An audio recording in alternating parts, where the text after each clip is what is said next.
You came back to the Rideshare Hub for more. I'm Jacob Letman. You're on the Rideshare Hub channel, and we're about to kick this thing off with a great video. But before we begin, if you haven't started driving yet for Rideshare, make sure that you drop down into the description of this video below. Click on the links that you find to get signed up for Uber and Lyft, earn a sign-on bonus, and start driving today. On that note, today's video are for my part-time rideshare drivers and how to effectively and efficiently drive part-time for rideshare. Make it work for you so you can make that extra income. Okay, well, the first thing that you should do is you should sign up and drive for both Uber and Lyft. That way, you're making the most of your time. So if you're only driving for one right now, go down into the description below, click that other link, and get signed up for both. And why is that? So that way, when you're signed on, you can sign on to both apps, and whoever you get a rider request from first, go with that. That way you're not sitting around waiting. Now, number two, here's what I want you to do. I want you to come up with how many hours a week you can drive over how much money you want to make each week of extra income. So instead of saying I want to make an extra $100 each week, find an extra 8 hours that you can drive. It typically averages out to about $15 an hour, but I want you to do the time over money because the ebb and flow of driving for rideshare, sometimes you won't make as much and sometimes you'll make way more than that.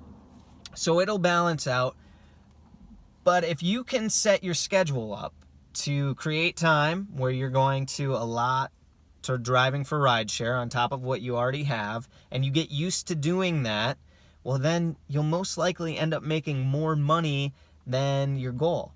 And then you've already created it. It's part of your schedule, your routine. You're doing it, you're making that money and earning that extra income. Number three, look up events in your area. So a lot of time, full-time drivers don't want to do events because there can be a lot of waiting around because it's very busy, right? There's a ton of people at events, but they're also surging, so you get higher rates. And if you're only doing it part-time, find some events that you can work. Go and get those surging rides because you'll make bank doing that. I promise. Number four. This is the best. You get to choose the time of day and the type of clientele that you want to drive because you're only doing it part-time. So you don't have to drive at both times. If you don't like driving at night with the party crowd, well then drive in the morning with business professionals on their way to work or the airport.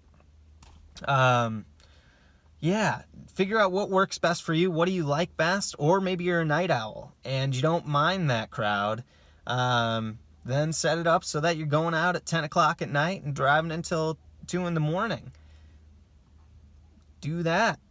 And then number 5 is just hang out and wait for that ride request to come to you.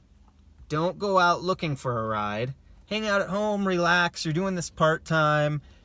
Sign on to both apps. Hang out at home or wherever you're at the gym or at the office. Just hang out and wait for that ride request to come to you. So there you go. Those are 5 ways that you can efficiently drive as a part-time rideshare driver. Again, I'm Jacob Letman. You can follow me on Instagram at jacob.letman. Follow the Rideshare Hub on Instagram at Rideshare Hub. If you like this video, give it a thumbs up.